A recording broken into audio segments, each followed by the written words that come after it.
Communication 3 فيديو تواصل رقم 3 وده الفيديو الأخير في سلسلة قواعد اللغة الفرنسية لا جرامير فرانسيز ديلف A1 المستوى الأول. هناخد في الفيديو ده مجموعة من النصوص اللي تتناول كل اللي انت اتعلمته فيما يتعلق ب les pronoms الضمائر سواء pronom sujet ou pronom tonique les adjectifs possessifs démonstratifs interrogatifs l'heure la date الساعة والتاريخ les nombres والأرقام.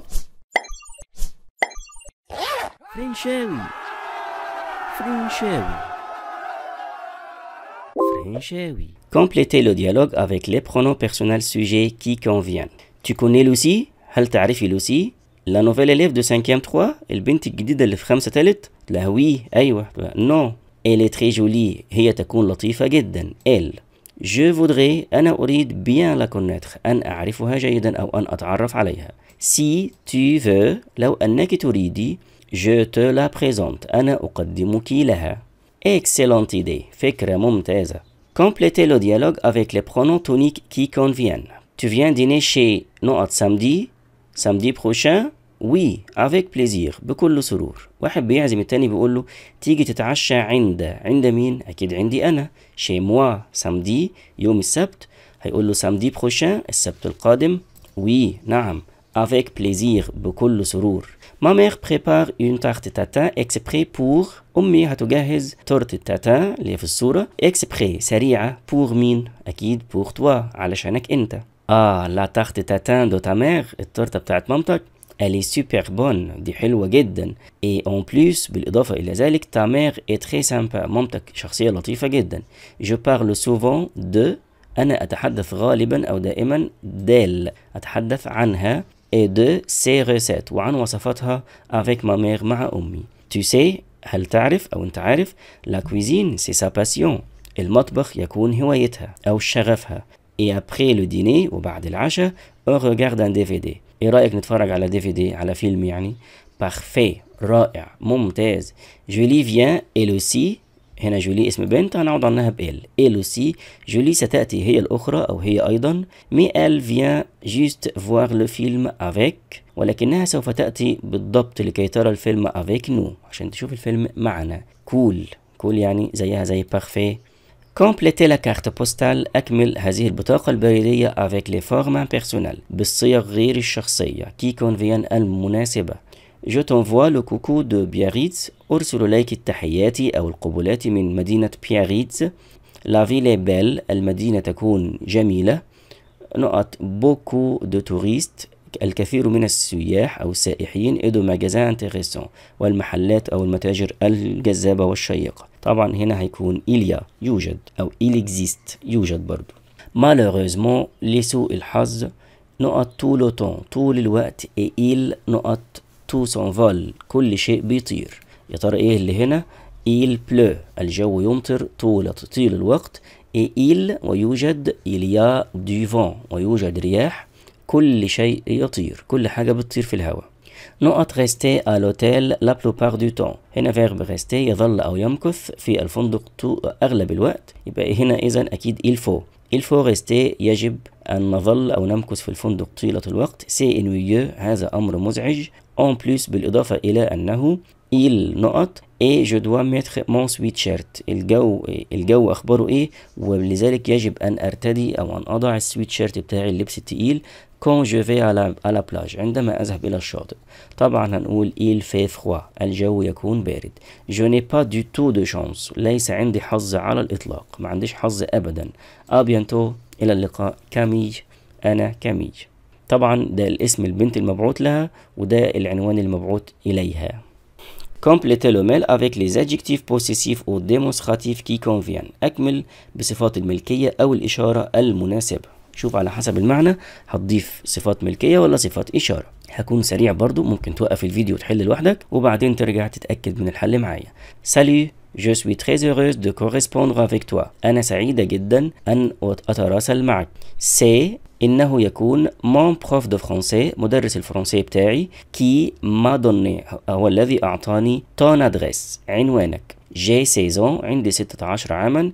je vais au lycée وأذهب إلى المدرسة الثانوية.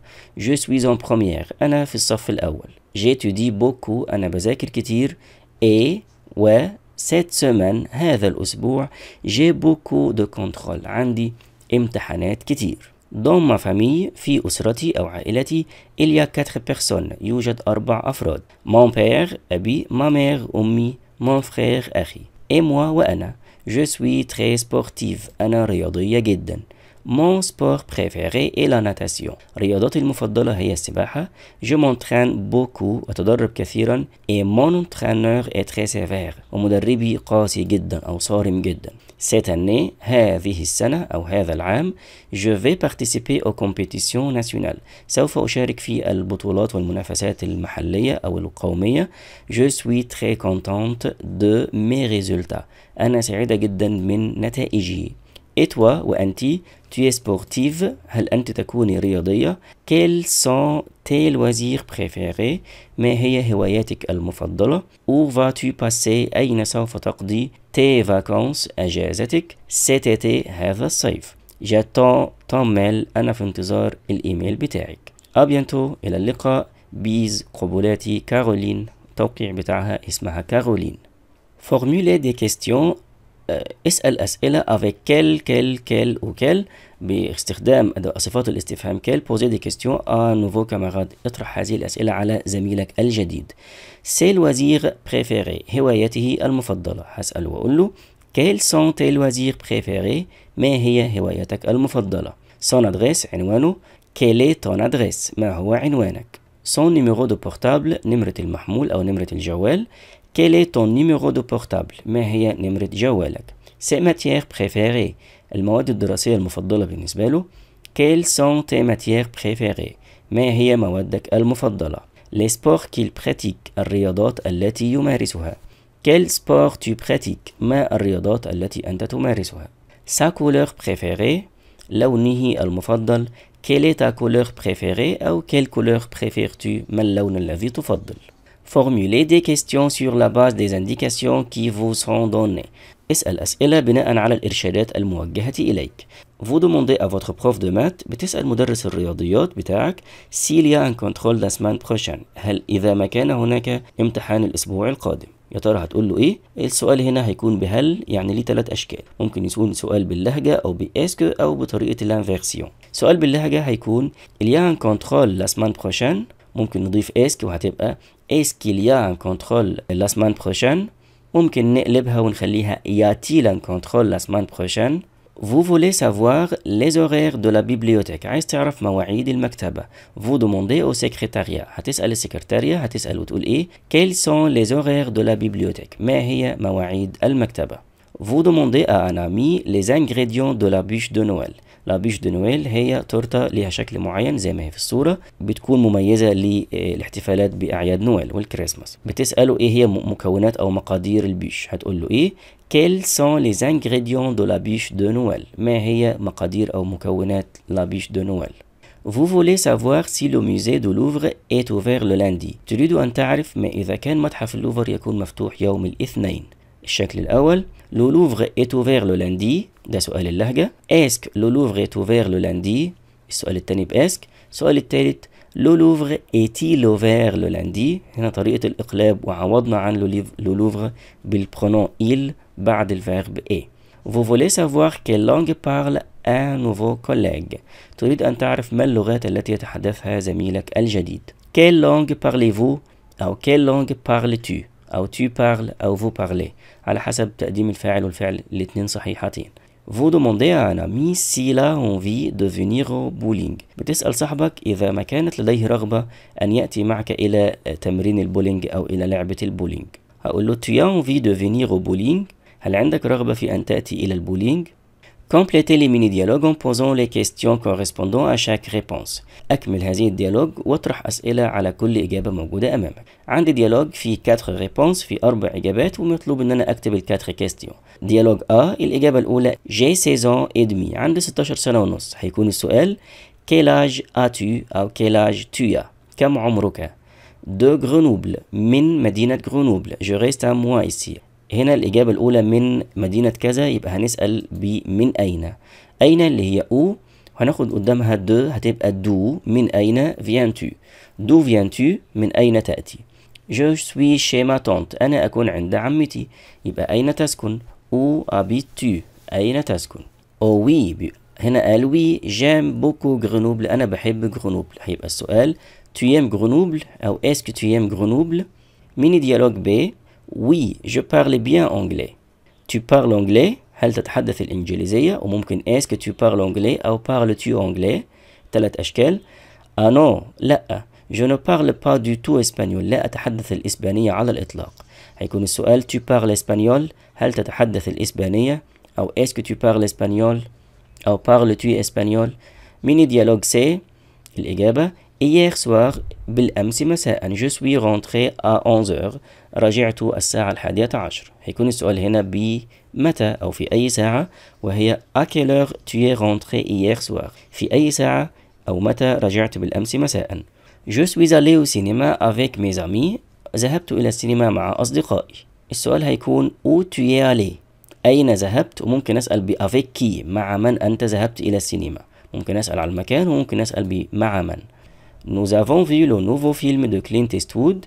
شفنا الفيلم الجديد بتاع الممثل إيستوود. هيكون السؤال quel film vous avez vu؟ ما الفيلم الذي رأيتموه؟ Il est génial. إنه رائع. ميني ديالوج دي الديالوج الأخير non لا je n'ai pas envie d'aller à la plage. ليست عندي رغبة في الذهاب إلى الشاطئ. tu as envie d'aller à la plage؟ est-ce que tu as envie d'aller à la plage؟ ممكن نسأل السؤال بأكتر من شكل. bof je ne sais pas لا أعرف. on peut regarder un DVD. ربما نشاهد DVD. نشاهد فيلم أو اسطوانة. السؤال هنا هيكون qu'est-ce que tu veux faire؟ ماذا تريد أن تفعل؟ عايز تعمل إيه؟ رد قال مش عارف. ربما نتفرج على DVD. répondez de manière personnelle. أجب بطريقة شخصية. يعني أنا هطرح الأسئلة وكل حد بيسمعني يجاوب بنفسه بالشكل اللي يريحه. aux questions en utilisant la forme affirmative ou négative. وأجب بالجمل المثبتة أو بجمل منفية زي ما أنت عايز. السؤال الأول vous vous levez avant 7h le matin؟ أنت تستيقظ قبل الساعة 7 صباحا. هترد تقول بقى oui أيوة je me lève أنا أستيقظ avant 7h le matin قبل الساعة 7 صباحا. وممكن تنفيها أو تقول أي إجابة مختلفة. vous allez à l'école au travail à pied؟ أنت تذهب إلى المدرسة أو إلى العمل سيرا على الأقدام. ممكن تقول oui je vais à l'école أو au travail à pied، أو تقول non je vais à l'école أو au travail en bus أو en voiture أو en métro. أي وسيلة أنت عايزها. vous jouez au football؟ هل تلعب كرة القدم؟ oui je joue au football أو non je ne joue pas au football. vous parlez couramment japonais؟ هل تتحدث اليابانية بطلاقة؟ non je ne parle pas couramment japonais. لا أتحدث اليابانية بطلاقة. vous avez des amis aux États-Unis؟ هل عندك أصدقاء في الولايات المتحدة؟ oui j'ai des amis aux États-Unis أو non je n'ai pas d'amis aux États-Unis. vous aimez les escargots؟ هل تحب الحلزون؟ oui j'aime les escargots أو non je n'aime pas les escargots. écoutez l'enregistrement. اسمع التسجيل جيدا et complétez avec les chiffres que vous entendez. وأكمل بالأرقام اللي سوف تسمعها. عبارة عن بيبليسيتي نص دعائي لحاجة اسمها لا ميزون دي بوا بيت الأخشاب أو بيت الخشب ميولون ريفيل. تمام ده اسم مكان لصناعة وتصنيع الأخشاب. هقرأ التكست وهردد الأرقام اللي هنطقها مرتين وهظهرها قدام أمامك على الشاشة. La maison du bois permet de découvrir l'univers chaleureux de ce matériau en vogue. بيت الخشب يتيح لك استكشاف l'univers chaleureux يعني هذا الكون الساخن أو الشيق لهذه الخامة الشائعة. خامة الخشب اللي هي الدرجة أو الشائعة في الاستخدامات بتاعة البشر. La visite comprend زيارتك لهذا المكان تشتمل على un espace d'exposition sur l'arbre et la forêt. مساحة عرض عن الأشجار والغابات. Les acteurs locaux الممثلين المحليين أو الأطراف الفاعلة محليا، يعني الصانعي الأخشاب في المنطقة المحلية في البلد اللي هم فيها. Le bois construction خشب الإنشاء والبناء. Le mobilier الأثاث أو صناعة الأثاث الخشبي. Et un atelier وورشة où l'animateur réalise devant le public حيث يقوم المقدم الفقرات بتنفيذ أمام الجمهور une démonstration de tournage عملية تحويل للخشب. prix d'entrée أسعار الدخول adulte 4 euros 4 يورو. enfant de moins de 15 ans 2,50 euros enfants de moins de 5 ans gratuit مجانا، الأقل من 5 سنوات مجانا. billet 7 seats 7 مقاعد 18 euros 18 euros. ouverture de décembre à juin مفتوح من ديسمبر إلى يونيو du mercredi au samedi من الأربعاء إلى السبت de 14h30 à 18h et juillet août يوليو أغسطس tous les jours كل الأيام de 15h à 18h30. لا سيري هو صناعة الخشب أو الورشة الكبيرة اللي بيتم فيها تقطيع الأخشاب. فيزيت دو لا سيري هيدروليك دو ميولون زيارة ورشة تقطيع الأخشاب بالطريقة الهيدروليكية في مدينة ميولون. ديمونستراسيون لو جيدي العرض يوم الخميس صباحا متى اون جويي في شهر يوليو اي اونوت وفي شهر أغسطس. à 10h في الساعة 10. adulte 3 euros 3 يورو للكبار. 15 15 سنة 1,50 يورو ونصف. gratuit مجانا de 5 ans من 5 سنين. réservation au للحجز اتصل على 04 92 37 25 40. بكده نكون خلصنا الفيديو ده وخلصنا سلسلة قواعد اللغة الفرنسية للمستوى الأول La grammaire française دلف A1 كاملة. أشكركم شكرا جزيلا ونستنونا إن شاء الله مع سلاسل جاية كتير. والسلام عليكم ورحمة الله وبركاته.